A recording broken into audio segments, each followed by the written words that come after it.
খুলে দিন তো, খোলা আছে, পাওয়ার দেন না।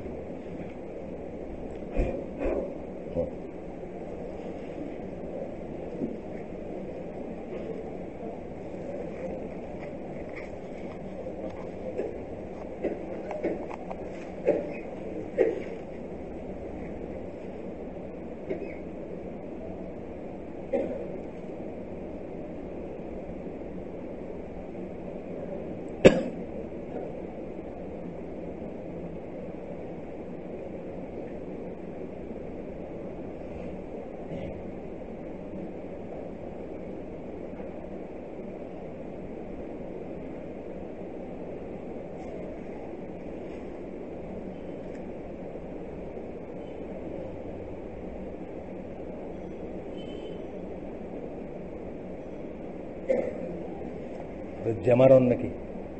জ্যামারটা অন আপনার দেখে কি? জ্যামার অন, জ্যামার অন না? জিরো নেটওয়ার্ক হঠাৎ লাগছে।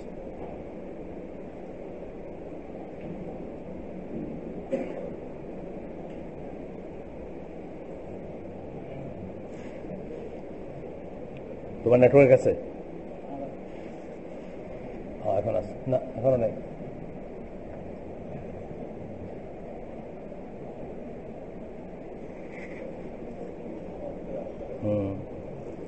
সমস্যা হয়েছে।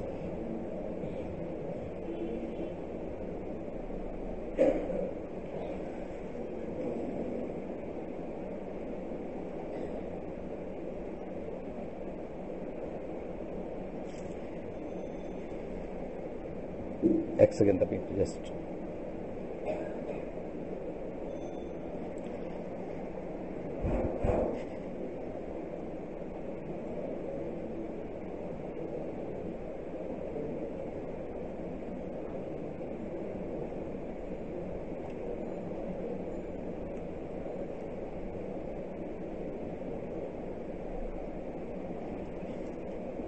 আসছে।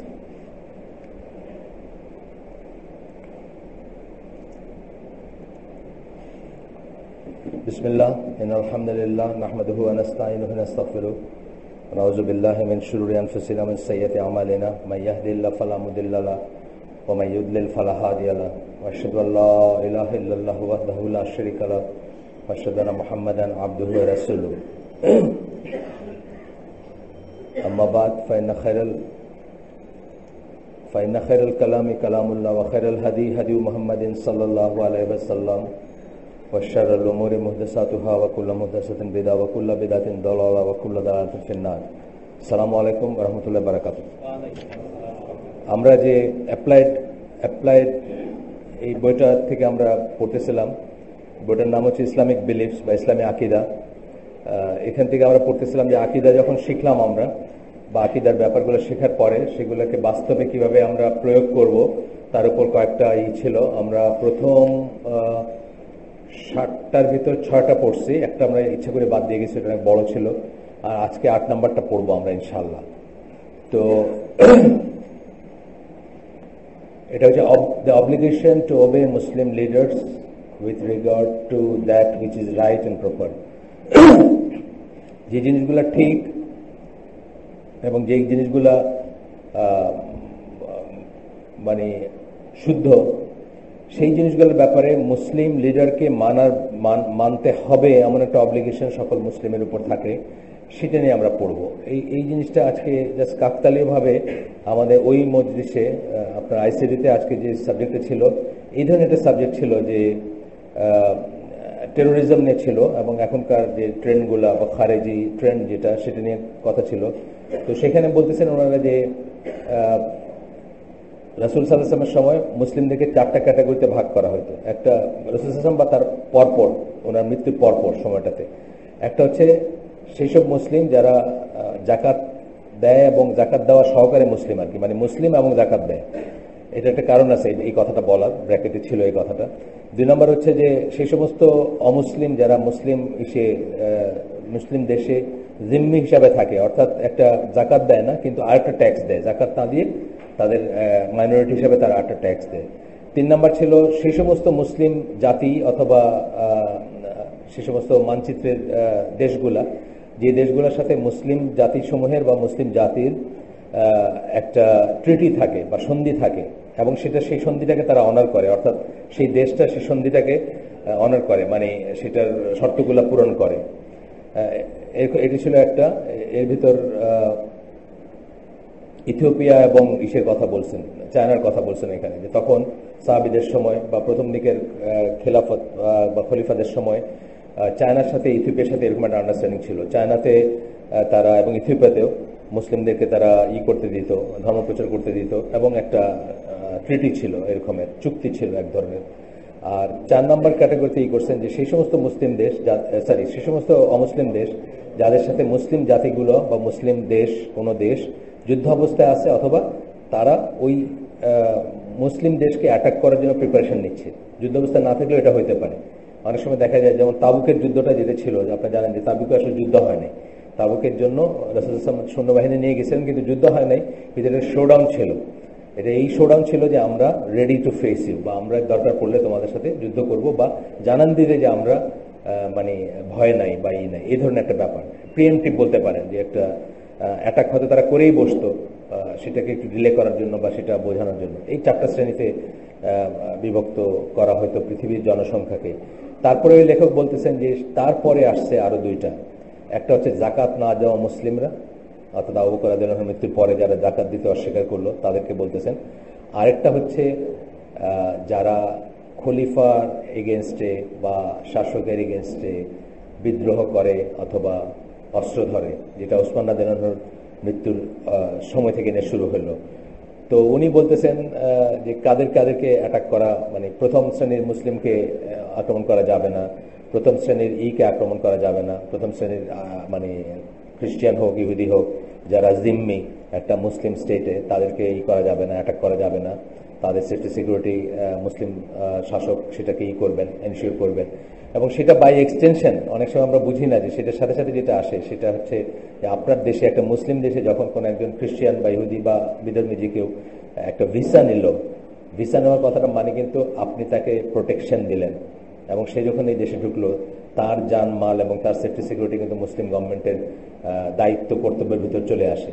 শুধু তাকেও ইচ্ছা মতো অ্যাটাক করা যাবে না। আমরা দেখি অনেক সময় অনেক জায়গায়, আমরা সৌদি আরবে বা অন্যান্য দেশে আমরা দেখছি যে একজন যে গভর্নমেন্টের পারমিশন নিয়ে ভিসা নিয়ে একটা দেশে আসছে, তাকে মানুষ অ্যাটাক করতেছে, মারতেছে, যেটা আমরা দেখছি আপনার এই যে ইজিপ্টে খুব ফেমাস একটা যে লাক্সর বলে একটা জায়গাতে একটা ম্যাসাকার হয়েছিল, 70 ওভার মানুষকে, ট্যুরিস্টদেরকে মেরে ফেলছিল।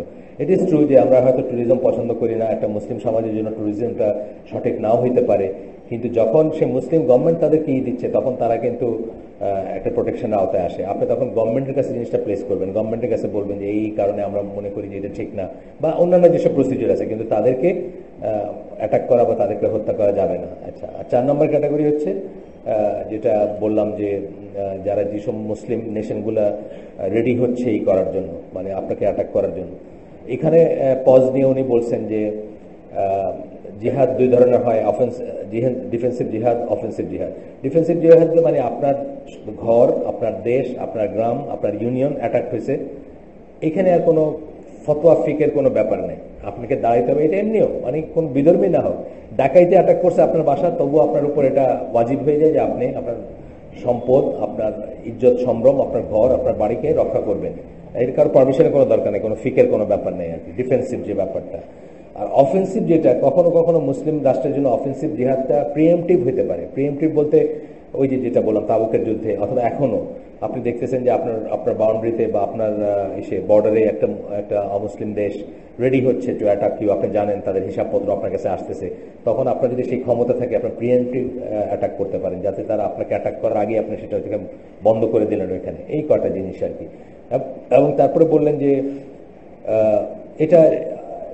এটা অফেন্সিভ অ্যাটাক, অফেন্সিভ জিহাদ ইসলামে পারমিটেড, কিন্তু শর্ত আছে কতগুলো, সেই শর্তগুলো খুব স্ট্রিক্ট শর্ত, সেগুলো মেনে করতে হবে। এটা টম ডিক অ্যান্ড হ্যারি এটাকে ডিক্লেয়ার করতে পারে না, এটা হচ্ছে রাষ্ট্রপ্রধান, মুসলিম দেশের রাষ্ট্রপ্রধান বা খলিফা বা এই ধরনের মানুষই করবেন। এটা বলে আবার বলতেছেন যে তারপরে যে তারপরে যে 2টা গ্রুপ আসলো, যারা জাকাত দেয় না তাদেরকেও আক্রমণ করা যায়, আর যারা বিদ্রোহ করে তাদেরকে দমন করা যায়, এইভাবে ক্যাটাগরিক্যালি বললেন আর কি। তো এর সাথে আজকে একটা রিলেভেন্ট দেখে আমি কথাগুলো বলে নিলাম যে ওইখানে জিহাদের অনেক শর্ত আছে, তার ভিতর যেমন এটা যিনি অথরিটিতে থাকবেন তিনি এই রোগ লিডার, মানে একটা ছোট্ট একটা গ্রুপ, তার একটা লিডার, সে দাঁড়ায় বললো যে আমি তোমাদের লিডার, তারে বললেন আপনি দিচ্ছে, বুঝছেন না, এই সমস্ত জিনিসগুলো ইসলামে আননোন ছিল। রেভলিউশন যেটাকে আমরা বলি বিপ্লব এবং বিদ্রোহ, এই দুটো জিনিস ইসলামী ফিকের লিটারেচারে ছিলই না, এগুলো আসতে শুরু করছে পরবর্তীতে। আমি বলতেছিলাম যে আমরা যখন এই দেশে বড় হচ্ছে আমরা কি দেখছি, আমরা দেখছি আইব খান কু করলো, আইব খান আবার সরাইলো, বুঝছেন না। আমরা এই সমস্ত একটা সিচুয়েশনের ভিতরে বড় হয়ে এই ফিকগুলো জানিও না, পড়িও না কোনোদিন। যে জন্য ধরেন আপনি রাস্তায় গিয়ে যদি বলেন, রাস্তায় গিয়ে যদি ইউনিভার্সিটি লেভেলের একটা ছেলেকেও যদি বলেন যে জেনারেল সাবজেক্ট পড়তেছে, হিস্ট্রি পড়তেছে, ইংলিশ পড়তেছে, বাংলা পড়তেছে, কোন একটা সাবজেক্ট পড়তেছে, তাকে বললেন যে সৌদি আরবের আলেমদের কথা বলবো, আলেমরা সব দালাল, সরকারের দালাল, এই জিনিসগুলো আমরা কোনোদিন পড়ি নাই। মানে পলিটিক্স সম্বন্ধে, রাষ্ট্র সম্বন্ধে, রাষ্ট্রপ্রধান সম্বন্ধে মানে সুনির্দিষ্ট হাদিস আছে, কোরআনের কথা আছে এবং ফিক আছে, এগুলো আমরা কোনোদিন পড়ে বড় হয়নি। আমরা জিন্দাবাদের দেশে বড় হয়েছি শুরু থেকে। তো যখন আমরা যখন ছোট, তখন দেখলাম যে একদমই ছোট, আমার মনে 1-2-তে পড়ে, আমার মনে নেই এখনো, একটা হইলো ফাতেমা জিন্নার সাথে আইয়ুব খানের একটা হইলো ইলেকশন টাইপের আর কি, মানে কে প্রেসিডেন্ট হবে, প্রেসিডেন্সিয়াল ব্যাপার সেটা। ফাতেমা জিন্না মহিলা ছিলেন কাজী আজম, পাকিস্তানের যে জাতির জনক বলে তারা যাকে, তা ইসমাইলি শিয়া ছিলেন উনি, আপনারা জানতে পারেন। তো ওনার বোন ছিলেন ফাতেমা জিন্না, তাকে জামাত ইসলাম সাপোর্ট করলো, তৎকালীন জামাত ইসলাম। জামাতের প্রথম পলিসি শিফট এখান থেকে শুরু হলো। আর আইয়ুব খানকে মুসলিম লীগ, ঠিক আছে, এটা আমরা দেখলাম। তো এই দেশে বড় হওয়ার পরে আমরা মনে করি যে ওই হিন্দিতে একটা কথা আছে, কুর্সি ছোড়ো কুর্সি তোড়ো, মানে কুর্সির ধরে টানাটানি, চেয়ার ধরে, চেয়ার বলতে মানে সিংহাসন ভাঙা, সিংহাসন ছাড়া, মানে টানা টাগফার, যেটা আমরা এটা দেখে বড় হয়েছে এখানে। সুতরাং আমাদের কাছে এগুলো খুব নর্মাল মনে হয়, একটা লোককে সরাই দেওয়া, একটা লোককে হত্যা করা, একটা লোককে কুদেতা যেটাকে বলি, তার এগেনস্টে করা, তাকে নামায় দেওয়া, কিন্তু এইগুলা ইসলামে আনহার্ড অফ। এবং ইসলামে এইগুলার কেন গ্রেট ফিতনা বলা হয় ওসমান রাদিয়াল্লাহু মৃত্যুর পরপরের সময়টাকে, এইখান থেকে শুরু হলো ফিতনা, যে রক্তক্ষয় শুরু হয়েছে আজ পর্যন্ত এটা থামে নাই। বিকজ ওসমান রাদিয়াল্লাহুকে একটা দলের একটা গ্রুপ অফ পিপল বলতে চাইলো, যারা এই বিদ্রোহী বা যেখান থেকে এই সকল বিদ্রোহের সূত্রপাত, ইসলামী বিদ্রোহের সূত্রপাত বলতে পারেন, বা ইসলামী দেশগুলোতে বিদ্রোহ বা ইসলামী রাষ্ট্রপ্রধানের কিন্তু কোনো থাকে না, জানেন তো, কোনো টার্ম নাই, 4 বছর, 8 বছর, 10 বছর, 12 বছর এরকম নাই। উনি যতদিন বেঁচে আছেন এবং উনি যতদিন পাগল না হয়েছেন ততদিন আর কাজ করতে পারতেছেন। যাই হোক, ওসমান রাদিয়াল্লাহুকে অনেকে বলে যে আপনি বুড়া হয়ে গেছেন, আপনার এফিসিয়েন্সি কমে গেছে, আপনার এটা ওটা, ওনাকে ডিপোজ করতে চাইলেন।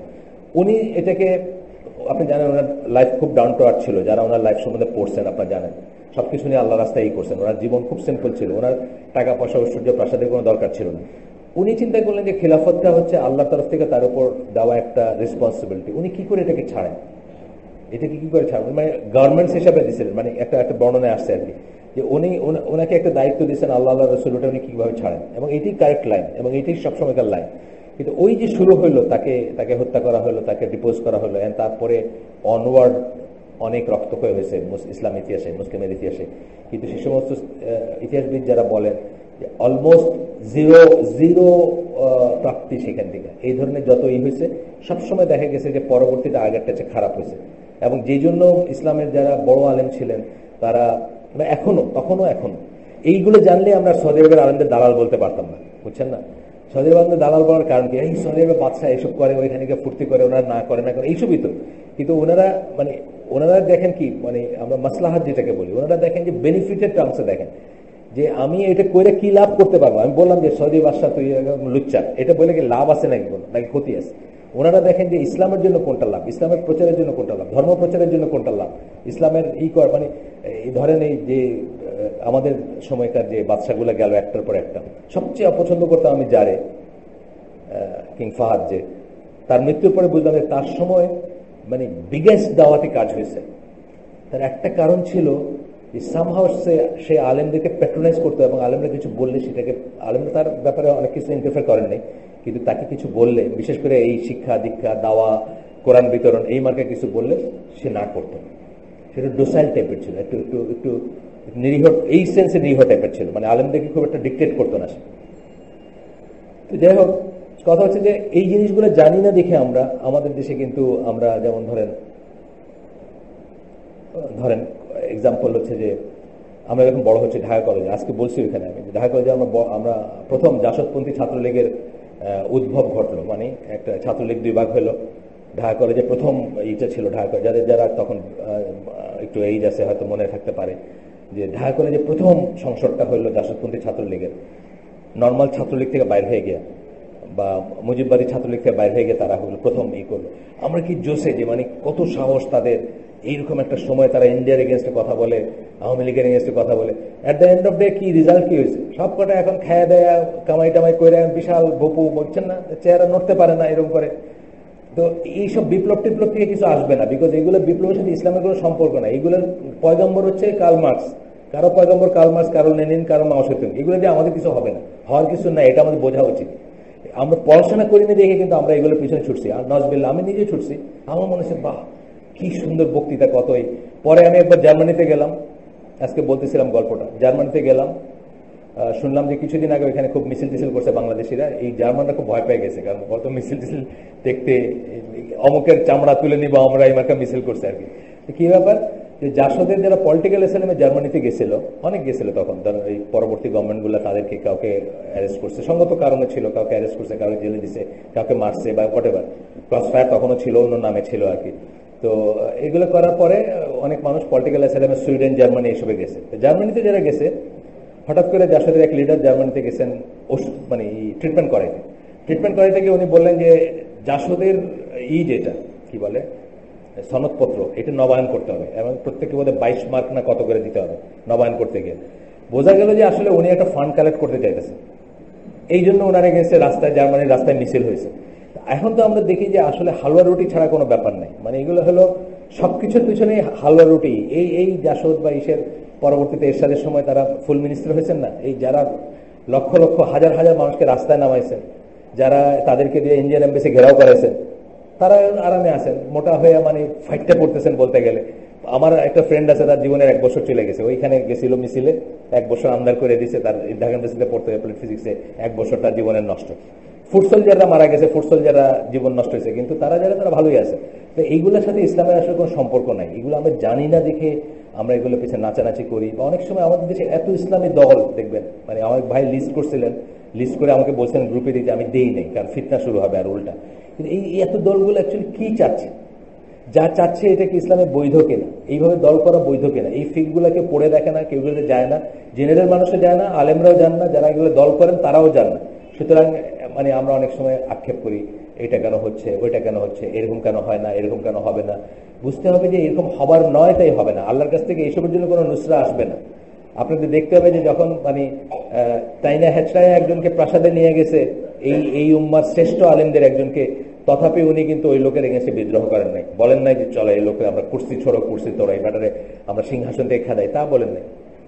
তথাপি বলছেন যে তুমি এই জিনিসটা ভুল করতেছো, তোমার এই জিনিসটা ঠিক না, কিন্তু আমি তোমাকে আমির মানি, তোমার পিছনে আমি নামাজ পড়বো, তোমার পিছনে হজে যাব, তোমার পিছনে জিহাদ করবো, মানে যেটা আমিরের আর কি, বা খলিফার যেটা হওয়ার কথা, প্রাপ্য যেটা, সেটা। তো আজকে আমরা সেই বিষয়টা নিয়ে পড়বো ইনশাল্লাহ। একটু ব্যাকগ্রাউন্ড দিয়ে নিলাম যে আমরা এই দেশে জন্মায় আমরা মনে করি যে এইটাই বুঝি, এমন সো মাচ সো দ্যাট, ধরেন হেফাজতের কথা আমি বলি, হেফাজত যে এখানে করলো, ঠিক আছে, তাদের মানুষ যদি মরে গিয়ে থাকে তাদের প্রতি আমাদের সহানুভূতি আছে, মুসলিম হিসাবে তাদের জন্য আমরা দোয়া করি, সব ঠিক আছে। কিন্তু তারা এখানে কি অ্যাচিভ করতে আসছিল বলেন তো? কেউ তার কোন আইডিয়া ছিল তারা কি করতে আসছে এখানে? এই যে কয় লক্ষ লোক আসলো, চিড়া নিয়া, গুড় নিয়া, মুড়ি নিয়ে এসে এখানে সিট ইন করলো, রাত্রেবেলা তাদেরকে ঠেঙ্গাইয়া সব খেদাইলো এখান থেকে, তারা কি গেইন করছে? এই জন্যই তারা এটা করতে পারছে যে তারা এইসব পড়াশোনাগুলো করে নাই। এইসব পড়াশোনাগুলো দেখতে এগুলোর কতগুলো তরিকা আছে। যদি আপনার দেশের একদম ধরেন কথার কথা, মানে কোন একটা মুসলিম দেশের শাসক একদম পিওর কাফের হয়ে গেছে, তারপরেও তাকে ডিপোজ করার জন্য কতগুলো ফিক আছে, কতগুলো মেথডোলজি। আপনার আমার ব্যাপার না, টম ডিক হ্যারি আমার আপনার রাস্তায় গিয়ে জিন্দাবাদ দেওয়ার ব্যাপার না। এটা আমরা আগেই বলছি কাদের ব্যাপার, এটা পিপল হু টাই অ্যান্ড আনটাই। এটা আমার কথা না, এটা ইমাম নওয়াবির কথা। যারা বাঁধে আর খোলে, কারা বাঁধে এবং খোলে? 2 শ্রেণীর মানুষ, একটা হলো মুজতাহিদ আলেম যারা, আরেকটা হচ্ছে যারা গোত্রপতি মানে ধরেন এখনকার রেফারেন্সে ধরেন হয়তো ইউনিয়ন কাউন্সিলের চেয়ারম্যান, অথবা গ্রামের পঞ্চায়েত, অথবা গ্রামের মোড়ল, বা মসজিদের মুরব্বী থাকে অনেক সময়, তারা হচ্ছে গোত্রপতি।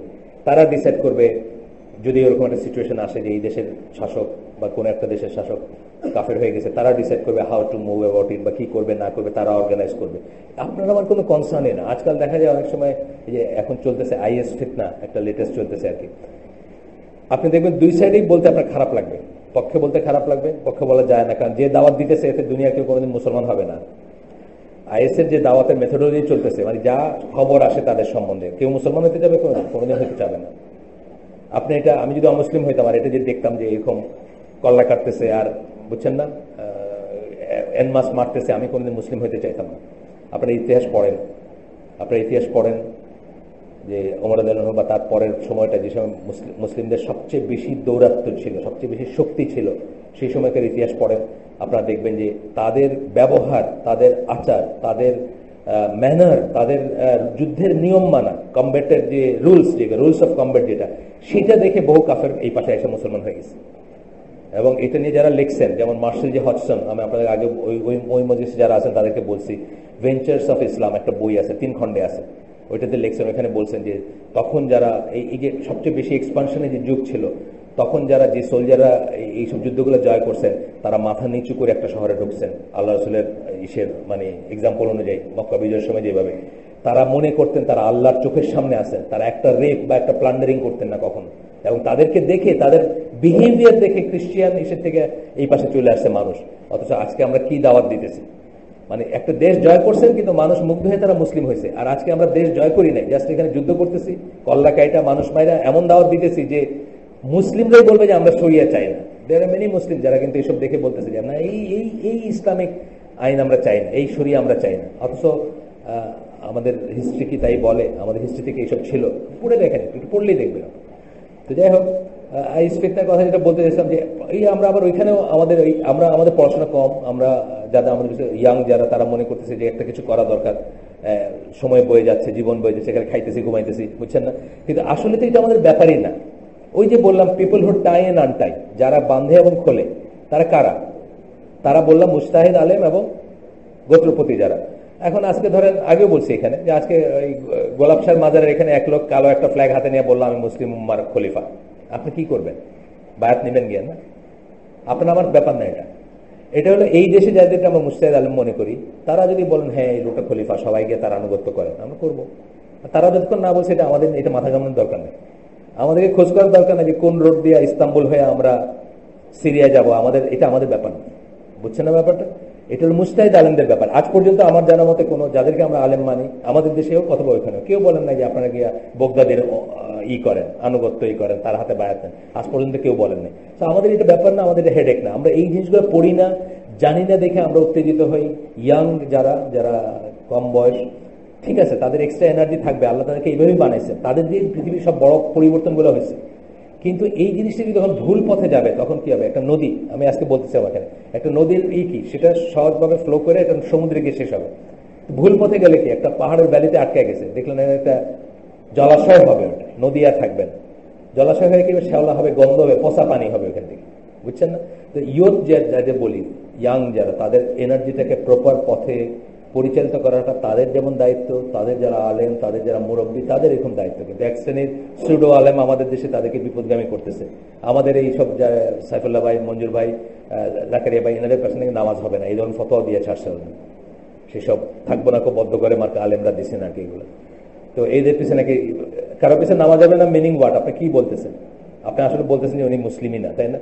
এগুলো হচ্ছে কাদের মেথোডোলজি? এগুলো তাকফির ওয়া হিজরা মেথোডোলজি। তাকফির ওয়া হিজরা বলি আমরা, ওই যে মিশরের যে চরমপন্থী দল ছিল, খালি মানুষই মারতে পারছে, নিজেরাও মরছে, আর কোনো লাভ করতে পারে নাই, তাদের মেথোডোলজি এটা। তারা পয়লা বললো মিশরের শাসক কাফের, তারপরে বললো যেসব হুজুররা মিশরে আছে আর যারা ওদেরকে কাফের বানা তারা কাফের, তারপর বললো এইসব হুজুরদের পিছিয়ে যারা নামাজ পড়ে তারা কাফের। তাহলে হাতের হলো পেন্সিল, মানে আমি ছাড়া আর সবাই কাফের আর কি। এখন ঠিক সেই জিনিস চলতেছে আমাদের ভিতরে।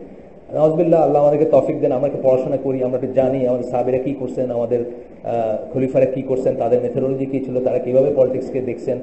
খারিজি যে কথাটা আমরা বলি, প্রথম খারিজি শব্দটা আসছে কোথায়? খরুজ থেকে আসছে।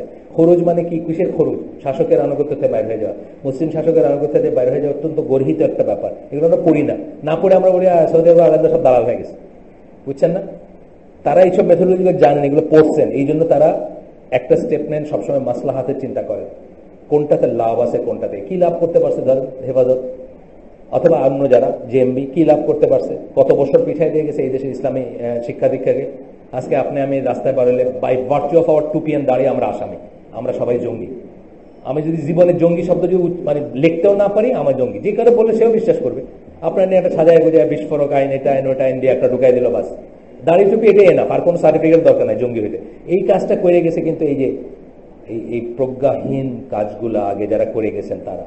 মিশরেও সেম, মিশরটা মুসলিম দেশ ছিল, আজকে মিশরে আপনি দাঁড়িয়ে রাখতে মানে ইমামরা দাঁড়িয়ে রাখতে সাহস পান।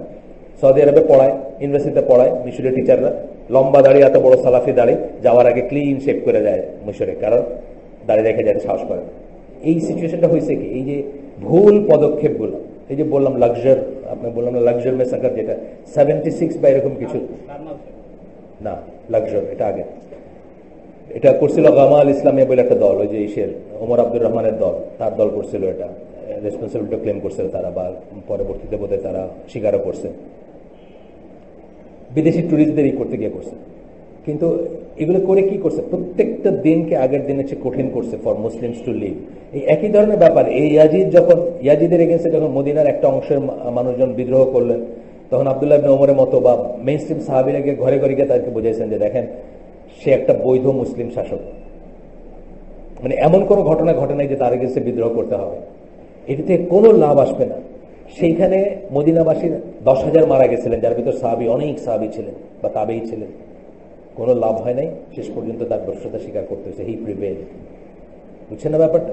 এইসব ফিকগুলা ওনারা বড় বড় আলেমরা জানেন, এই জন্য ওনাদের উত্তেজনা কম, এই জন্য ওনারা আমাদের কাছে শুনতেই লাগে। আমারই মনে আছে, আমি নিজেই এই জিনিসটা মনে করতাম, হাউস অফ দ্য সাউথ একটা বই আমি বলছিলাম আপনাদের, পড়ছিলাম আমি পড়ে, আমি নিজেরা মনে করতাম, আমি নিজে মনে করতাম যে সৌদি আরবের আলেমরা সব দালাল, সব রাজা বাদশাহদের দালাল, ওদের রুটি রুজি, ওদেরকে রুটি হালুয়া রুটি খায় আর ওদের পক্ষেই করে।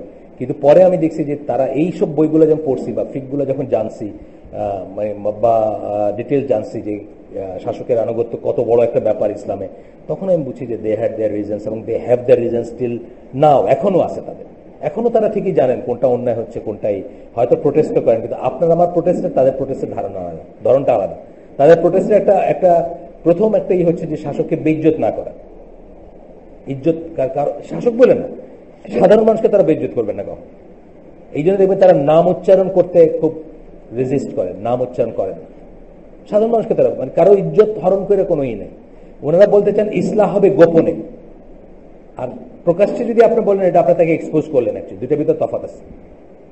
একটা মানুষকে হ্যাঁ কখনো এক্সপোজ করতে হবে, কখনো এক্সপোজ করতে হবে। ধরেন আমি যেটা বলি যে একটা মানুষরা ভুল জিনিস লেখা রেখে একটা বই লেখা রেখে গেছে, আর বইটা দেখা গেল মুসলিম দুনিয়াতে বেস্ট সেলার, তারা এক্সপোজ করতে হবে যে এই বই এই সমস্যা আছে, এইটা অন্য জিনিস। কিন্তু এমনিতে আমি বলতেছি একটা শাসককে অ্যারোগেন্ট বানায় দিবেন আপনি যদি তাকে প্রকাশ্যে এই করেন, তার ইজ্জত তার সম্মান আছে, প্রকাশ্যে যদি তাকে এই করেন তাকে অ্যারোগেন্ট বানায় দিবেন। ইসলামটা হবে গোপনে বা প্রাইভেটে হবে, প্রাইভেট যেটাকে আমি বলি, তাকে 1:1 করেন, তার সাথে করেন, কিন্তু তাকে এক্সপোজ করে তাকে বেইজ্জত করে কোনো লাভ আসে না। যাই হোক, আমরা ফিরে আসি আমাদের ইসে। সূরা নিসা 59 নম্বর আয়াত দিয়ে শুরু হবে এটা। আহলুস সুন্নাহ জামার আকীদার রাইটার্স মানে সালাফদের আকীদা, আহলুস সুন্নাহ জামার আকীদা, এটার আকীদার একটা অংশ হচ্ছে মুসলিম লিডারকে মেনে চলাটা আমাদের জন্য ওয়াজিব, obligatory, with regard to that which is right and proper, মারুফ যেটাকে আমরা বলি, রাইট এবং প্রপার। যতক্ষণ তার অর্ডারটা জায়েজ, হালাল, না জায়েজ, আল্লাহ বিরুদ্ধ, আল্লাহ বিদ্রোহী কোনো ব্যাপার না, ততক্ষণ পর্যন্ত মেনে চলাটা ওয়াজিব। আল্লাহ বিরুদ্ধ কোনো ই করলে না।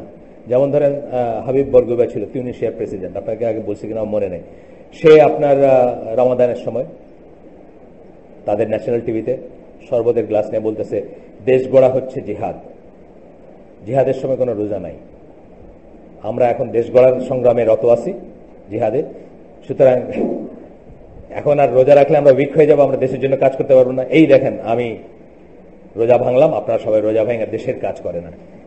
দেশ, এটা আল্লাহ বিরুদ্ধ অর্ডার, এটা কোনো দলিল আমরা কোনোদিন এসে পাই না, কোনো সাহাবীদের সময় পাই না, কোনো এসে পায় না সাহাবীদের সময়, তারপরে বা খুলাফায়ে রাশিদিনের সময় পায় না। এই ধরনের অর্ডার মানা যাবে না, এইখানে কোনো আনুগত্য নাই। এটা আপনাদেরকে আগেও বলছি আমরা যে পৃথিবীতে আল্লাহর পরে পজিশন তিনটা আনুগত্যের পজিশন আসে আল্লাহর পরে। ছেলে মেয়ের জন্য বাবা মায়ের, মানে প্রজা সাধারণের জন্য শাসকের, আর ওয়াইফের জন্য হাজবেন্ডের আনুগত্য। এই তিনটা আনুগত্যই নাল অ্যান্ড ভয়েড যখন আল্লাহ বিরুদ্ধে কোনো অর্ডার দিবেন, এই তিনটা অথরিটি, তখনই আর এটা থাকবে না। এটা জেনারেল প্রিন্সিপাল। দলিল হিসেবে আনছেন সূরা নিসার 59 নম্বর আয়াত, আপনারা সবাই জানেন এটা। আল্লাহর আনুগত্য করো এবং হে বিশ্বাসীগণ, আল্লাহর আনুগত্য করো এবং রাসূলের আনুগত্য করো, এবং তোমাদের ভিতর যারা অথরিটিতে আছে তাদের, উলিল আমর যে কথাটা, তাদের আনুগত্য করো। তারপরে তাদের সাথে যদি তোমাদের মাঝে যদি তারপরে বিরোধ দেখা যায় বা কোনো রকম ডিসপিউট দেখা যায়, refer it to Allah and his messenger, আল্লাহ এবং তার রাসূলের কাছে নিয়ে যাও, অর্থাৎ কোরআন এবং হাদিসের কাছে নিয়ে যাও। এখন তো আর রাসূল সাল্লাল্লাহু আলাইহি ওয়াসাল্লাম বেঁচে নাই, সুতরাং তার হাদিসের কাছে, তার সুন্নাহর কাছে, তার মেথোডলজির কাছে নিয়ে যাও। If you believe in Allah and the last day, যদি তোমরা আল্লাহ এবং শেষ দিবসে বিশ্বাস করো। এই কথাটা কি বলি আমরা আগেও বলছি, এটা কি ইমানের শর্ত। আল্লাহ যখন এই কথাগুলো বলেন, আল্লাহ এবং শেষ দিবসে বিশ্বাস করো, যদি তোমরা করো, তাহলে বুঝতে হবে এই ভাবটা, এই মেথডটা, এই মেথোডলজি, এই পদ্ধতিতে মানাটা হচ্ছে ইমানের শর্ত। That is better and more suitable for final determination. এইটাই হচ্ছে ভালো এবং এটা শেষ বিচারের জন্য বা শেষ নির্ধারণের জন্য আপনার কল্যাণকর। গেল রাসূল ইসলামের হাদিস, এটা হচ্ছে বুখারী মুসলিমের হাদিস। এটাতে আল্লাহ রাসূল সাল্লাল্লাহু আলাইহি ওয়াসাল্লাম বলতেছেন, হুয়েভার ওবেজ মি ওবেজ আল্লাহ, যে আমাকে মানলো সে আল্লাহকে মানলো, অ্যান্ড হুয়েভার ডিসওবেজ মি ডিসওবেজ আল্লাহ, যে আমাকে মানলো না সে আল্লাহকে মানলো না। দলিল জানেন না? এটা জানেন তো? কোথায় দলিল? কোথায় জানেন তো? বাইরে মুখস্থ হওয়া উচিত। দলিল কি? সূরা নিসা 80 নম্বর আয়াত। আল্লাহ বলছেন যে যে রাসূলকে মানলো সে আল্লাহকে মানলো। ওইখান থেকে দলিল, কোরআন থেকে দলিল, একদম স্ট্রেট। এবং এরপরের লাইনটা কি বলতেছেন? Whoever obeys the leader obeys me. চেইনটা বসায় দিলেন, যে শাসককে বা নেতাকে মানে সে আমাকে মানে। চেইন কিন্তু আমাকে মানা মানে আবার আল্লাহকে মানা, চেইনটা এস্টাবলিশ করলেন আল্লাহ রাসূল সাল্লাল্লাহু আলাইহি ওয়াসাল্লাম। কত বড় কথা চিন্তা করেন। ঠিক আছে, আমরা ওইরকম একটা রিজনে হয়তো কোনো জায়গায় কোনো দেশে কখনো এটা জায়েজ হইতে পারে to stand against a leader who is a কাফের অর হু হ্যাজ বিকাম কাফের, যে কাফের হয়ে গেছে বা যে অরিজিনালি কাফের হইতে পারে এটা। বাট ব্যাপারটা কত সিরিয়াস আর কি। যতক্ষণ মুসলিম বলতে পারবেন তাকে, ব্যাপারটা কিন্তু সিরিয়াস। সে ফাসিক হইতে পারে, সে গুনাহগার হইতে পারে, তারপরে ব্যাপারটা খুব সিরিয়াস যতক্ষণ তাকে কাফের না বলা যাচ্ছে। হুয়েভার ডিসওবেজ লিডার ডিসওবেজ মি, যে নেতাকে মানে সে আমাকে মানে, যে নেতাকে অমান্য করে সে আমাকে অমান্য করে। এই ফিকগুলা, এই হাদিসগুলা, এই লিটারেচারগুলা জানেন বলে বড় আলেমরা কথায় কথায় কারো এগেন্সে দাঁড়ায় জিন্দাবাদ দেন না, বুঝছেন না? তারা অনেক চিন্তা করেন একটা জিনিসে, মাসলাহাতের চিন্তা করেন, কোনটায় লাভ কোনটায় ক্ষতি, এই চিন্তাটা করেন। আরেকটা হাদিস পড়ি আমরা, বুখারীর হাদিস। প্রথমটা এটা যেটা পড়লাম শেষ করলাম বুখারী মুসলিমের হাদিস, এখন পড়ি বুখারীর হাদিস। হিয়ার এন্ড ওবে, শোনো এবং মানো। Even if the one appointed over you is an Abyssinian slave with a head like a raisin, যে কিসমিসের মতো মাথালা, ওই যে ওদের মাথাগুলো চুলগুলো একটু কেমন কিরিকিরি হয় না দেখলে, মানে কিসমিসের যেরকম ভাজ ভাজ থাকে ওই মার্কা, কিসমিসের মতো মাথাওয়ালা আবিসিনিয়ান স্লেভও যদি তোমার লিডার হয়, তোমার শাসক হয়, যেমন কৃতদাসের শাসক হয়েছে না মামলুক, সেলিউক, এরা তো দাস ডাইনেস্টি ছিল, জানেন তো, তুরস্কে যারা মিশর করছে এক সময়। তো তারা কি, তারা এই ছিল, কৃতদাস ছিল। বলতেছেন কি আল্লাহ রাসূল, সুবহানাল্লাহ, মানে আল্লাহ নিশ্চয়ই জানাই দিচ্ছেন তাকে যেরকম দিন আসবে, তাই না? কৃতদাসরা একদিন মুসলিমদের করবে, মানে মুসলিম রুলার হবে এবং তারা ইসলামের পক্ষে তাদের বিশাল একটা শক্তি হবে। তো বলতেছেন যে আবিসিনিয়ান স্লেভ বলতে দুইটা কথা বোঝাচ্ছেন। একটা হচ্ছে যে রেশিয়াল পয়েন্টটা বোঝাচ্ছেন, ব্ল্যাক। আপনি দেখবেন যে অনেক সময় ব্ল্যাকদেরকে আমাদের একটু, যার যেরকম চামড়া আর কি, যার আপনার চামড়া একটু ব্রাউন, আপনার চেয়ে ডার্কারকে আপনি একটু করে দেখবেন। এটা আল্লাহ বোধহয় ফিতরার ভিতর দিচ্ছেন, অথচ দিন ইসলাম তার এগেনস্টে কথা বলে বা চূড়ান্তভাবে তার বিরোধিতা করে। সৌদি আরবে আপনি গেলে দেখবেন যে যারা ন্যাচুরালাইজ হয়ে গেছে, এই জন্য অনেক কালো মানুষ দেখবেন আপনি, একেবারে দাপট নিয়ে চলতেছে দেখবেন।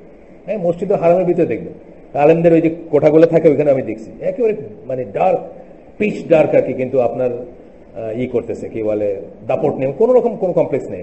মানে এই জিনিসটা আলেম লেভেলে বা লেভেলে আছে। হয়তো সামন্ততান্ত্রিক যারা মানে ওদের আছে না, ওদের আবার ডাইনেস্টি ফাইনেস্টি আছে, ওগুলোতে থাকতে পারে অন্য ফিলিং, আমি জানি না, কিন্তু অ্যাটলিস্ট অফিসিয়ালি এটাই আছে, বা আমি এটাই ফিল করছি ওখানে। এবং দিনের জন্য এখানে সৌদি আরবের ব্যাপারটা হচ্ছে যে আপনি দিনের লাইনে স্পেশাল কেউ, ওইটাই আপনার পাসপোর্ট হয়ে যেতে পারে। এটা এই ট্র্যাডিশনটা আমি তাদের বিরুদ্ধে দেখছি। মদিনায় কত মানুষ হজ করতে আসছে, দেখা গেছে যে উনি বড় মানে রিকোয়েস্ট করছে, আপনার থেকে যান, আমাদেরকে পড়ান, আমাদেরকে শেখান। যে একজন হচ্ছে এই যে আমিন সাংকেতি, ওই যে আদওয়াল বায়ান যিনি করছেন, মারা গেছেন, মরিতানিয়ান স্কলার, ওনাকে হাতে পায়ে ধরে বলছে আপনার থাকেন, আমাদেরকে পড়াবেন, আমাদেরকে দিন শিক্ষা দিলেন, বড় আলেন। উনি তাদের রিকোয়েস্ট করে থেকে গেছে। ওনার স্টুডেন্ট, এই যে আমাদের এখনকার এই বিনবাস মার্কা যে শ্রেণীটা, বিনবাসদের যে শ্রেণীটা, একটা জেনারেশন আছে না, এরা সব ওনার স্টুডেন্ট বা একটু জুনিয়র আর কি, এরকমই উনি সিনিয়র ছিলেন। যাই হোক, উনি এরকম আরো আছে এখনকার যুগে আছে, যেমন মাহের মোয়াক্কলি, যে এখনকার নাম্বার 1 তেলাওয়াত, মক্কার রাস্তায় হাঁটলে যার তেলাওয়াত শুনতে থাকবেন খালি বাঁচতেছে, সেই লোক তো প্যালেস্টাইনিয়ান লোক। প্যালেস্টাইনিয়ান তো রিফিউজি এটা হেন তেন আমরা কত কিছু বলি, কিন্তু সে তার যোগ্যতা বলে সে মসজিদুল হারামের খতিব এবং ইমাম এবং সোয়ান আর কি। এরপর একটা হাদিস, এটা গেল বুখারীর হাদিস। মুসলিমের একটা হাদিস, hear and obey the leader, শোনো এবং নেতাকে মেনে চলো। Even if your back is struck and your wealth is taken, hear and obey. তোমার পিঠে যদি 2 ঘা লাগায়, তোমার সম্পদ নিয়ে নিছে, করে না আজকাল, অধিগ্রহণ করে, স্টেটের একটা কারণে অধিগ্রহণ করে না। আপনার খুব সুন্দর একটা জমি আছে এই সুরমা নদীর তীরে, হঠাৎ করে ওইখান দেয়া, এই তো কয়দিন এখন যেটা করছে, এই যে 17 পদাতিক ডিভিশনের সাইনবোর্ড লাগাই দিচ্ছে, বুঝছেন, অধিগ্রহণ করছে সরকার, দিয়ে দিবেন না, দিয়ে দেওয়াটা ইসলামিক। আপনার পেটে 2 ঘা লাগাইছে, এটাও মেনে নেবেন, তবুও তাকে মানবেন, তবুও তাকে তার আনুগত্য করবেন, এবং আপনার সম্পদ নিচ্ছে তাও দিয়ে দিবেন। আরো হাদিস আসবে, whoever dislikes something about his leader, আরেকটা হাদিস, এটা হচ্ছে বুখারী মুসলিম, এটা হচ্ছে এটা মুসলিমের হাদিস, যে তার নেতার ভিতরে কিছু অপছন্দ করে, করতেই পারে, নেতার ভিতরে সবকিছু পছন্দ হইতে হবে, এটা কিন্তু একবার আমি বলি নাই। নেতারে সব পছন্দ করবে, মারহাবা বলবে, এটা কিন্তু একবার বলি। পছন্দ করা থাকতে পারে, নাও থাকতে পারে। যেমন আব্দুল্লাহ অনেক খারাপ জিনিস করে গেছে, আমি খুবই অপছন্দ করছি, কিন্তু আব্দুল্লাহ 1046 কোটি না 26 কোটি টাকা বেনামে বাংলাদেশে দিয়ে গেছে, মৃত্যুর 8 বছর পরে বাড়িছে, এটাও আপনার অ্যাপ্রিশিয়েট করতে হবে। পয়সা থাকলে দেওয়া যায় না, পারেন দিতে পারেন, সবাই পারেন, পয়সা থাকলে কি দেওয়া যায়? ধরেন আব্দুল্লাহ ইস্টু 1026 কোটি টাকা, আর আমি ইস্টু 500 টাকার নোট, হয়তো সেম, কথার কথা, আমি কি চাইলে 500 টাকার নোট কি দিয়ে দিই? কেউ চাইলে দেই না। ফকির এসে দাঁড়াইলে কাজ আছে দেখে মনে মনে বলি, যাক কাজটা আছে, বাঁচা গেল, শুনতেছি না কি কইতেছে, বুঝছেন? অত সোজা না, পয়সা থাকলে দিতে পারে না মানুষ। তাহলে আমাদের দেশে খালি জাকাত দিলে ইকোনমিস্টরা বলেন যে কোনো ফকির থাকতো না। শুধু জাকাত দিলে, ফরজ যেটা, ওয়াজিব যেটা, সেটা দিলেই কোনো ফকির থাকতো না। শত শত হাজার হাজার কোটিপতি যারা, তারা দেয় না, এবং তারা ওই সঠিক ফিকটাও জানতে চায় না। তাদের ফিক কি, আমার 50,000 কোটি টাকা আছে, কিন্তু আমার হলো 60,000 কোটি টাকা ধার, আমি তো আসলে মিসকিন, বুঝছেন না, আমি মিসকিন, আমার কোনো জাকাত নাই। জাকাতটা এটা কিন্তু চালু ফিক, অনেকেই আপনার সাথে বলবে এই কথা, কিন্তু আসলে আমরা কি জানি শুদ্ধ ফিক কি, তার ফাইন্যান্সিয়াল ইয়ার কমপ্লিট হওয়ার আগে সে 50,000 কোটি টাকা শোধ করে দিয়ে 10,000 কোটি টাকা ধারে থাকলে তার জাকাত হইতো না। কিন্তু সে যদি সেটা করে নাই, তার 50,000 কোটি টাকার উপরে জাকাত দিতে হবে, এবং সেইভাবে সম্পদে জাকাত দেওয়া হলে আজকে রাস্তায় ফকির পাইতেন না। এটা ইকোনমিস্টরা বলেন, আই ডোন্ট নো, আমি নিজে রিসার্চ করি নাই, তবে বড় বড় ইরা করেন, বড় বড় বুজুর্গ যারা, তারা বলেন। whoever dislikes something about his leader, তার নেতার সম্বন্ধে যে কিছু আমরা করতেই পারি, অপছন্দ করতেই পারি, let him bear with patience, সে যেন ধৈর্য ধারণ করে থাকে। for there is no one who rebels against the leader in the slightest and dies in that state, এমন কেউ নাই যে তার নেতার এগেইনস্টে সামান্যতম বিদ্রোহ করছে এবং ওই অবস্থায় মারা গেছে, but he has died the death of জাহেলিয়া, কিন্তু সে তাহলে তার মৃত্যুটা হবে জাহিলিয়াতের মৃত্যু, মানে ইসলাম পূর্ব সময়কার মৃত্যু, মানে অমুসলিমের মৃত্যু তারটা হবে। যদিও কাফের বলেন নাই সরাসরি, কিন্তু জাহিলিয়াতের মৃত্যু। জাহিলিয়াতে মানুষ যে সমস্ত কজে মরত, জাহিলিয়ার সময় অনেক রং কজে মরত না মানুষ। আপনার উট আমার উটের আগে পানি খাইছে, আমি আপনার মাইরে ফেললাম, তারপরে শুরু হলো দুই ইসের যুদ্ধ, গোত্র এ গোত্র বি, পাইলেই রাস্তায় একজনে মারতেছে, চলতেছে 100 বছর 150 বছর 200 বছর ধরে। এটা জাহিলিয়াতের মৃত্যু, বুঝছেন না? এই মৃত্যু কোনো কারণ নাই, এই মৃত্যু কোনো রিজন নাই, অহেতুক মৃত্যু, অপচয়, ওয়েস্ট। আহলুস সুন্নাহ ওয়াল জামাত বিশ্বাস করে যে অথরিটি যারা আছে, এটা হচ্ছে ইম্পর্টেন্ট প্রিন্সিপাল অফ আকিদা। এটা কিন্তু আকিদা ইস্যু বলতেছেন। এই জন্য আমরা কি পড়লাম প্রথমে, কি বলে শুরু করছি? অ্যাপ্লাইড আকিদা। আকিদা শিখলাম লা ইলাহা ইল্লাল্লাহ, তারপর এটা কোনো অ্যাপ্লিকেশন জানি না, বুঝছেন না? লা ইলাহা ইল্লাল্লাহ, ইয়্যাকা না'বুদু ওয়া ইয়্যাকা নাস্তাইন, পর মুহূর্তে গিয়ে মানুষের কাছে হাত পাততেছি, বুঝছেন না? আকিদাটা অ্যাপ্লাইড হইতে হবে। আমরা কি পড়ছি এখানে প্রথম দিকে আকিদা সম্বন্ধে পড়তে গিয়ে কি পড়ছি? যে কাজ ছাড়া কথায়, স্টেটমেন্টে ইমানের কথা বলে কোনো লাভ নাই, কথা এবং কাজেও কোনো লাভ নাই যদি নিয়তটা প্রপার না হয়। আর কি পড়ছি? কথা, কাজ আর নিয়তেরও কোনো লাভ নাই যদি সুন্নাহ তরিকা অনুযায়ী না করা হয়। এগুলো পড়লে আমরা জানতাম দিস আর দ্য সুন্নাহ। এই আল্লাহ রাসূল এইভাবে কথা বলে গেছেন। আমরা মনে করি এগুলো ওই সময়ের জন্য বলছেন, আমাদের জন্য বলেন, এরকম একটা ফিলিং আছে আমাদের। আমাদের কার্ল মার্ক্সের ইস্যু চলি, আমরা কার্ল মার্ক্সের ইস্যু চলি। আজকেই দেখলাম, আজকে না কালকে একটা নিউজ ইস্যু উঠছে, ইরানের রেভলিউশনের কোন বর্ষপূর্তি গেল বোধহয় 2-1 দিন আগে। মানে ইতিহাসের সবচেয়ে বড় বিপ্লব কার সাথে করছে? খোমেনি আলী শরীয়তের সাথে। আলী শরীয়তে কে ছিল? লেফটিস্ট ছিল, জানেন আপনারা বোধহয়, মার্কসিস্ট ছিল। তার সাথে মিলা, ইসলাম আর মার্কসিস্ট মিলা হইতে পারে? ইসলাম মার্কসিস্ট মিলা কোনো বিপ্লব? প্রথম কথা হলো টপ ডাউন বিপ্লবী হইতে পারে না ইসলামে, মানে ইসলামের মানে এই ধরনের কোনো ব্যাপারই হইতে পারে না। যে এই জিনিসটা আপনি পড়াশোনা করলে জানবেন, আমার সাবজেক্ট ওটা না। এইখান থেকে আমরা বিপ্লব এইসব শিখছি। আমাদের দেশের ইসলামপন্থীরা ওই হাফেজ হুজুর থেকে নিয়ে, মৌলানা আইজুল হক থেকে নিয়ে, আপনার মানে অন্যান্য যারা ইসলামপন্থী দল আছেন তারা সব লাইন দিচ্ছেন এখানে গিয়া কি করে ওই বিপ্লবকে ইম্পোর্ট করা যায় এখানে, তাদের সাথে মিলামিশা কেমনে কি করা যায়, রাফিদি শিয়াদের সাথে মিলে কেমনে করে ইসলামী হুকুমত প্রতিষ্ঠা করা যায়, এই জন্য লাইন দিচ্ছেন। আর মানে সামান্যতম পড়াশোনা থাকলেও আমি তো মনে করি এই মজলিসে সবাই বুঝবেন যে আমি কি বলতেছি। এটা কোনোদিন মুসলিমদের মেথোডোলজি হইতে পারে না, মুসলিমদের মানহাজ হইতে পারে না। আপনার ঈশা কটায়? 7:01। আজান কটায়? 7:30। আপনার এসে কটায়? আপনার এসে কটায়? 7:45। ঠিক আছে, ওই প্রোগ্রাম আছে তো আজকে নাকি?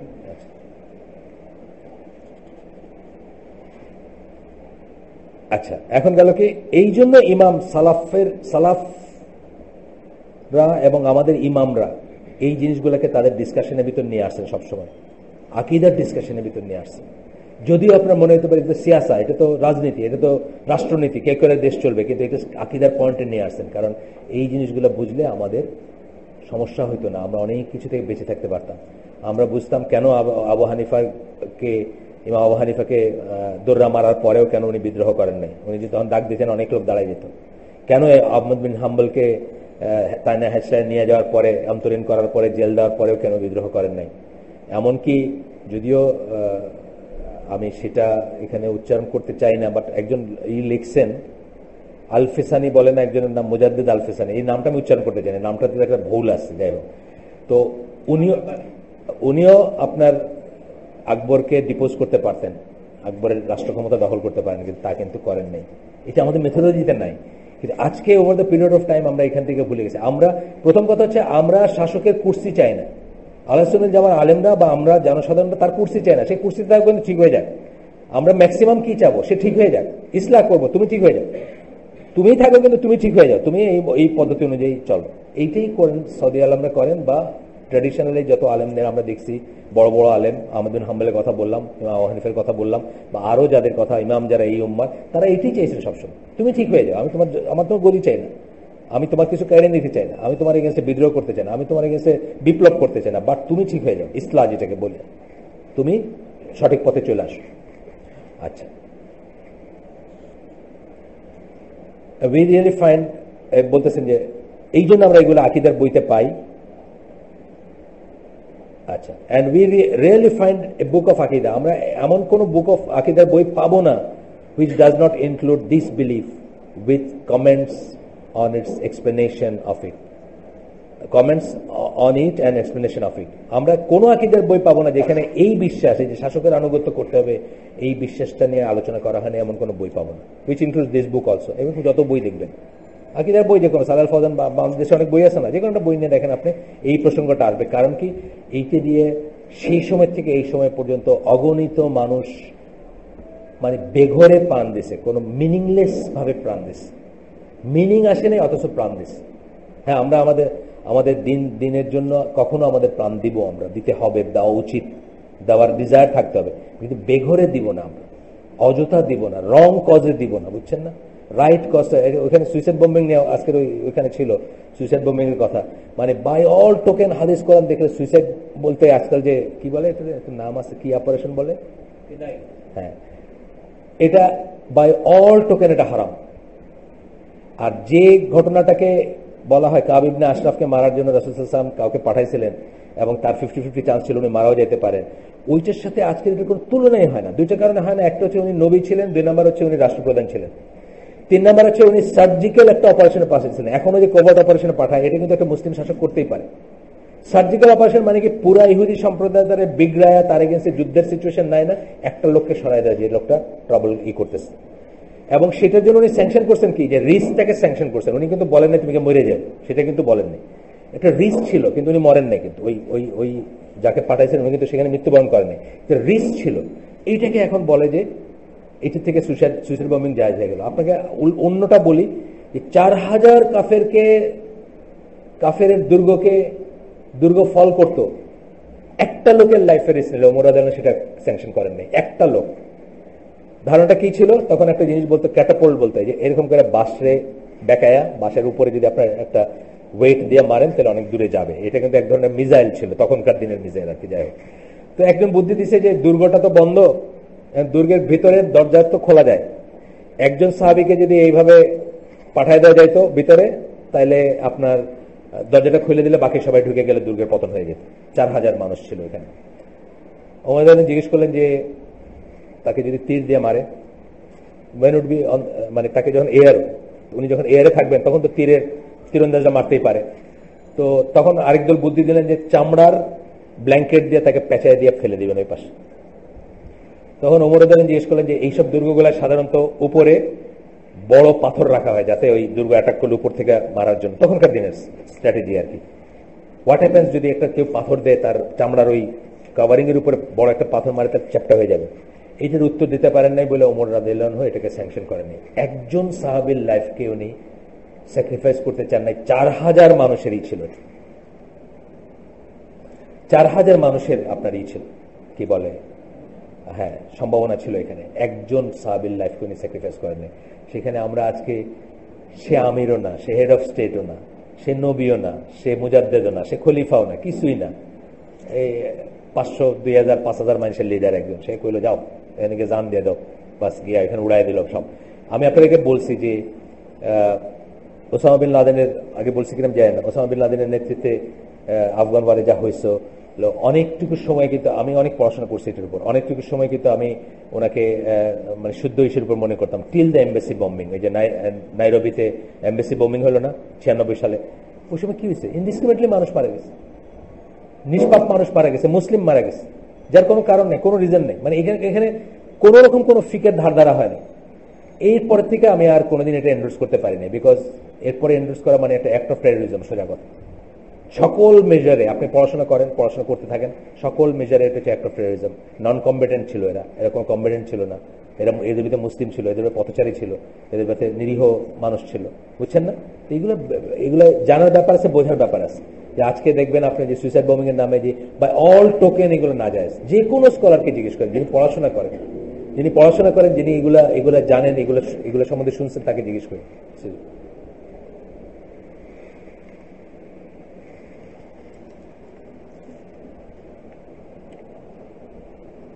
কিন্তু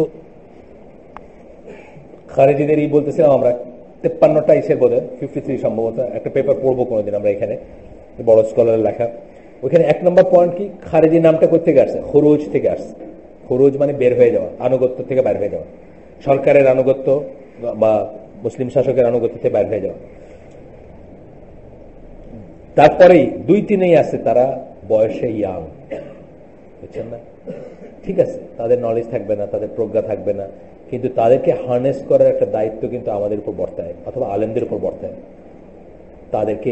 তাদের এনার্জিটা ঠিক মতো ধরে রাখে। ইট ইজ ট্রু, তাদের এক্সট্রা এনার্জি আছে, এবং যদি আপনি এটা ঠিক পথে নাই করেন তাহলে বিপথে যান। আমি যখন উত্তরে থাকতাম তখন ওইখানে একটা বিদেশি ছিল আর কি, ওই মিডল ইস্টের একটা দেশের একটা লোক ছিল। তো তার বয়স ধরেন তখন হয়তো 30-40-এর কাছাকাছি, বিয়ে শাদী করে নাই, তো দাঁড়িয়ে আছে হোয়াট এভার। একদিন দেখি সে জার্সি পরা অবস্থা, আমি চিনতেছি না, বিকজ তাই তো কোনোদিন জার্সি পরা প্যান্ট পরা আমি কোনোদিন দেখিনি, সবসময় তোপ পরা দেখছি, চুপি পরা দেখছি। তা আমার দেখে মুশকি মুশকি হাসতেছে, তা আমি চিন্তা করছি আমি চিনি তারে, চেনা চেনা লাগতেছে, মুখের আদলটা তো বোঝা যায়। তারপর আমি বলতেছে যে sir lot of extra energy, এটা যদি বার্ন না করি, ফুটবল খেলতে গেছিল সে, তাহলে এটা অন্য বিপদে যাবে আর কি, রাত্রে ঘুম আসবে না, বুঝছেন না, আজে বাজে জিনিস মনে আসবে। সঙ্গত কথা সঙ্গত। একইভাবে পলিটিক্যাল এরিনাতে বা রাষ্ট্রীয় এসব একই জিনিস, কিন্তু আপনার ইয়ুথকে যদি আপনি হার্নেস না করেন, কাজ না দেন, বেকার, তার ভালো কোনো কাজ নাই, ভালো কিছু করার নাই, তার ভালো কোনো এন্টারটেনমেন্ট নাই, তারে আপনি 20 টাকায়, ওই যে একটা দেখলাম, ওই আমি তো একটা ওয়েব পেজ দেখি, ওই যে খবরের বিডি টুডে, ওইখানে লেখছে যে জিজ্ঞেস করছে একজন, ইন্টারভিউ নিছে, ভাই সিনেমা হলগুলো তো মরে যেতেছে, আপনার সিনেমা দেখতে যান না? না ভাই, সিনেমা দেখতে গিয়ে 60 টাকা ভাড়া যাওয়া আসার, আবার সিনেমার পয়সা আছে, তার চেয়ে এই সন্ধ্যার আগে আগে মোবাইলটা দিয়ে দেয় ফোনের দোকানে, 20 টাকা দিলে পুরাটা বইরা এমন ম্যাটেরিয়াল দেয় যেগুলো কোনো সিনেমা হল দেখে না। তো এইটা দিয়ে যখন ইয়ত রাখবেন, তার তো মাথায় তখন থাকবে যে তার এনার্জি খালি ছুটে বাইরেতে যাবে, বুঝছেন না, যত বিপদ আপদ কুপদ সব দিকে যাইতে যাবে। এই জন্য ইয়তরা খারেজি হবে, খারেজিদের ম্যাক্সিমাম কি ইয়াং হবে কেন? বিকজ তাদের এক্সট্রা এনার্জি আছে, এই এনার্জিটাকে প্রপার পথে চ্যানেলাইজ করতে হবে। তার দায়িত্ব হচ্ছে বাবা মায়ের এবং যারা মুরব্বী বা যারা তাদের উপর গেল। According to Sharia, it is obligatory upon every Muslim because it is a basic requirement of discipline in Muslim state. সকল মুসলিমের উপর এটাই, এবং মুসলিমরা হচ্ছে একমাত্র ডিসিপ্লিন এবং রেজিমেন্টের জাতি। মুসলিমরা ফেরেশতাদের থেকে শুরু হয়েছে, আল্লাহ তাআলা ফেরেশতাদের সারিবদ্ধভাবে বর্ণনা করেন। আপনারা জানেন একটা ভিডিও আছে, এই যে ইউটিউবে পাওয়া যায়, মসজিদুল হারামকে দেখানো হচ্ছে, 1 মিনিট পরে নামাজ শুরু হবে। জিজ্ঞেস করা হয়েছে যে এই ক্রাউডটাকে সারিবদ্ধ করে কতক্ষণ লাগবে সময়, মানে এমনি কাফের দেখবা, এমনি জিজ্ঞেস করে, কুইজ টাইপের আর এরকম ক্রাউড, 30 লাখ মানুষের একটা ক্রাউড, এটা সারিবদ্ধ করতে কয় ঘন্টা লাগবে এটা কে জানে, বুঝছেন না? তারপরে ইমাম দাঁড়ালেন, ইস্তাও বললেন, 30 সেকেন্ডেরও কম সময় 30 লাখ ক্রাউড সারিবদ্ধ হয়ে গেল। এটা দেখে অনেকে মুসলমান হয়ে গেছে। আমাদের জাতটা হচ্ছে রেজিমেন্টের জাত, এটা আমরা মনে রাখবো। আমাদের জাতটা হচ্ছে ডিসিপ্লিন জাত, অথরিটির জাত, কেওসের জাত না। আমরা এটাকে বানায় ফেলছি কেওসের জাত, আমরা এটাকে জিন্দাবাদের জাত বানায় ফেলছি, আমরা এটাকে মানে মারামারি কাটাকাটি, প্রতি দুইজন এক প্লেটে খাইতে পারি না আমরা, 2 জন মানুষ একসাথে। কারণও আছে, আল্লাহ রাসূল সাল্লাল্লাহু আলাইহি ওয়াসাল্লাম বলছেন, সালাতে যদি পায়ে পা না লাগায়, কাঁধে কাঁধ না মিলে, তাহলে কি হবে? আপনার হার্টের ভিতরে ফাঁক থাকবে, ইউনিটি হবে না, ডিভাইডেড হবে না। ডিভাইডেড আপনার ঠিকই আছে, আপনারা বলতে এখানে না, বলছি জেনারেল কথা বলছি। আহলে সুন্নাহ জামাত believe that prayers including Friday and Eid prayers should be offered behind leaders, and that Muslims should enjoy what is good, forbid what is evil, engage in jihad and perform hajj under their leadership, whether they are righteous or evil doers. আমাদের লিডাররা যদি ভালো হয় অথবা ফাসিক হয়, অমুসলিম বলেন না কিন্তু, ভালো এবং ফাসিকও যদি হয়, তাদের পিছনে ঈদের নামাজ পড়বো, তাদের পেছনে জিহাদ করব, তাদের পেছনে হজে যাব, মানে এইগুলার আমির তারা, সোজা কথা। আমার দেশে তো এগুলো কনসেপ্ট নেই। আমার দেশে আপনি মানে সবচেয়ে ডাউন টুডেন মানুষটা হলো নামাজের লিড দেয় আর কি, তাই না? সবচেয়ে যারা, কিন্তু এদের ছিল কি? আমাদের প্রেসিডেন্ট অথবা একটা সেক্টর কর্পোরেশনের MD, he should have been the Sylhet city কর্পোরেশনের মেয়র, ধরেন ওনার উনি আমির, উনি ওনার আন্ডারে হজের কাফেলা যাবে, ওনার পেছনে নামাজ পড়ে উনি জুমার খুতবা দিবেন, উনি ঈদের খুতবা দিবেন, আলেমরা কিন্তু তার পেছনে পড়বে, এটাই কিন্তু নর্ম। কিন্তু আজকে সেটা কোথায়? ঠিক উল্টা জিনিসটা হয়েছে না, মানে আলেম সাহেব বেসিক্যালি চাকর এখন, তাই না? মানে আলেম বলতে আমি বলতেছি ওই আলেম না, মানে খতিব টতিব যারা, এটা চাকর। এরা হচ্ছে জাস্ট কোথাও সরকারের চাকর, কোথাও জনগণের চাকর। আপনি যত মসজিদের যত কমিটি আছে, এই মসজিদের কথা আমি বলতেছি না, যত মসজিদের যত কমিটি গ্রাম বাংলায়, সব খারাপ লোকগুলো হলো কমিটির হেড, আর তারাই এমপ্লয় করবে ওই লোকের চাকরি তাকায় তাকায় সে খুতবা দেয়, মানে বাই চান্স হুজুরের এগেন্সে কিছু গেল কিনা, বুঝছেন না? ওর চাকরি পিভটাল, ওই লোকের ইচ্ছার উপর তার চাকরি থাকবে কি থাকবে না। পুরো উল্টায় গেছে। আল্লাহর দিনকে আমরা চেঞ্জ করে ফেলছি, আল্লাহ রসুলের নর্মসকে আমরা চেঞ্জ করে ফেলছি।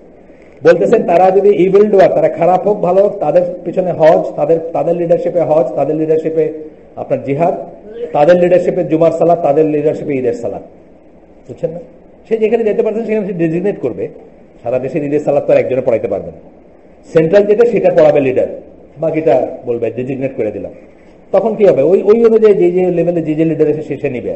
যেটির জন্য আমি সেক্টর কর্পোরেশনের কথা বললাম, একটা সেক্টর কর্পোরেশন আছে, সেটার এমডি বা নাম্বার 1 যে সে বলবে হ্যাঁ আজকে জুমার খুতবা আমি দিব, এটা হওয়া উচিত ছিল, এটা হয় না। এটা কি হচ্ছে? একটা জিনিস কন্টিনিউয়াস বাড়ছে নাকি বাইরে ভিক্ষা করতেছে? বুঝলেন, একটা আওয়াজ আসতেছে। আমার মনে হচ্ছে কারো ফোনে আজান টাজান হচ্ছে কিনা। 7:15 শুরু করছি কটা আমরা? 19-এ। আমাদের তো সময় চলে আসছে কাছায়। আচ্ছা ঠিক আছে, যতদূর পারি আমরা তাড়াতাড়ি করে কি হবে, শেষ করে কি হবে, বই শেষ করে তো লাভ নেই। আমি এবার 25 জনের একটা ইন্টারভিউ নিলাম সিলেটের মাদ্রাসা, গরিব মাদ্রাসা, ওখানে রাখবো টিচার, রাখবো 3 জন নেব টিচার। একজন আসছেন, ওনার এত মোটা সার্টিফিকেটেরই, ওনার 2টা নিবন্ধন আছে, কলেজের আছে, স্কুলের আছে। ওনার বিসিএস দিচ্ছেন, এখনো রেজাল্ট হয় না, এবার রেজাল্ট হবে কিছু একটা, মানে যাই হোক। উনি ডিবেটে করছেন, এটা করছেন, এতগুলাই কথা আলাপচারিতা হইতেছিল। আমি বললাম দেখেন, আমি সার্টিফিকেটে ইন্টারেস্টেড না, সার্টিফিকেটের প্রশ্ন আসবে পরে। আমি একটা প্রশ্ন আছে যেটা ডিজাইন ক্লাস 7-এর বাচ্চা পারবে। আমি ক্লাস 7-এ ক্লাস নেই, ওইখানে সায়েন্সের ক্লাস নেই, অঙ্কের ক্লাস নেই ওই মোহাম্মদপুর এসসিডিতে। আমি মোটামুটি জানি 7-এর বাচ্চার কি পারার কথা। 7-এর বাচ্চা পারবে একটা প্রশ্ন 100 মার্কের, আপনি এটাতে কি করতে পারলেন, এটা দিয়ে আপনার যোগ্যতা বিচার হবে। ওই যে কথার অ্যাকশনের গল্প বললাম না, খালি কথা দিয়ে আপনি পাস, আপনার certificate means nothing to me, ওনার বললাম। উনি অবশ্য ভালো করছেন, যার কথা উনি 49 পাইছেন 100-র ভিতরে, ক্লাস 7-এর জন্য করা প্রশ্ন। কিন্তু উনি মাস্টার্স ইকোনমিক্সে, মাস্টার্স অনার্স, 49 পাইছেন উনি।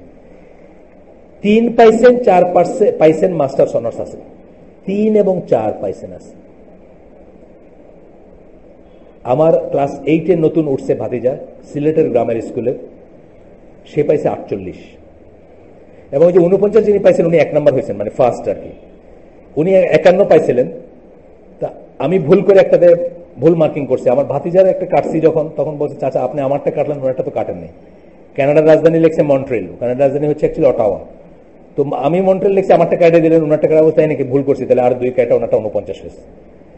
এই হইল অবস্থা। তাড়াতাড়ি পড়ে কি হবে, তাড়াতাড়ি শেষ করে পাস দিয়া সার্টিফিকেট দিয়ে কি হবে? আপনি তো ক্লাস 7-এর কিছু পারবেন না, মানে আমি বলছি ওনার কথা। আর আমাদের ব্যাপারে, দিনের ব্যাপারে আমরা বলতেছি কি, খালি পেজ শেষ করে খতম দিয়ে তো কোনো লাভ নেই। জীবনে ধারণ করব, সেই অনুযায়ী জীবনটাকে চেঞ্জ করার চেষ্টা করবো ইনশাল্লাহ, তবে এটার লাভ আছে। এই জন্য আমি বলতেছি যে যদি কমও হয়, আমরা আজকে যেটুকু পারবো সেটুকু শেষ করবো, আরেকদিন আরেকটু করবো, বাট আমরা খুব তাড়াহুড়া করবো না আর কি, মানে শেষ করাটা আমাদের কোনো অবজেক্টিভ না। এইটুকু শেষ করে আমি ইনশাল্লাহ আজকের জন্য শেষ করে দেবো, 1 ঘন্টা হয়ে গেছে প্রায়। এরপরে কি বলতেছেন? মুসলিম শুড প্রে ফর দেম, আমাদের উচিত তাদের জন্য দোয়া করা।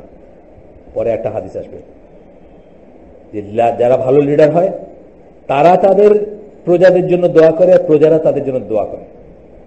যারা ইভিল হয় তারা প্রজাদেরকে ধূর্ছায় করে, বরদোয়া দেয়, তাদের প্রজারাও তাদেরকে বরদোয়া দেয়।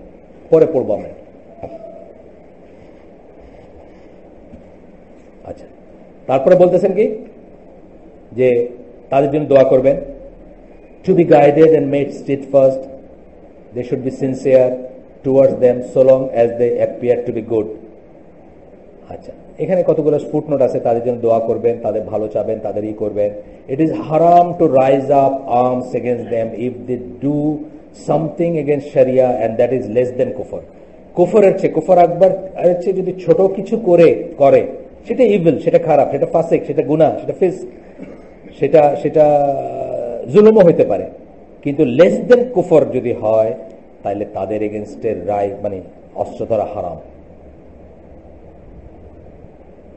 And the Muslims should bear that with patience, because the Prophet ﷺ has commanded us to obey them as long as they do not enjoin sin. আমরা ধৈর্যের সাথে তাদেরকে সহ্য করব, কারণ আল্লাহ রাসূল সাল্লাল্লাহু আলাইহি ওয়াসাল্লাম বলছেন তাদেরকে সহ্য করতে যতক্ষণ তারা আপনাকে অর্ডার করতেছে না আল্লাহ বিরুদ্ধে কাজ করতে। যেরকম বললাম, হাবিব বরগুবা কইছে যে রোজা ভাঙা ফেলেন সবাই দেশ গঠনের জন্য। এইটা হলো আল্লাহ বিরুদ্ধ কাজের অর্ডার, এটা মানব না।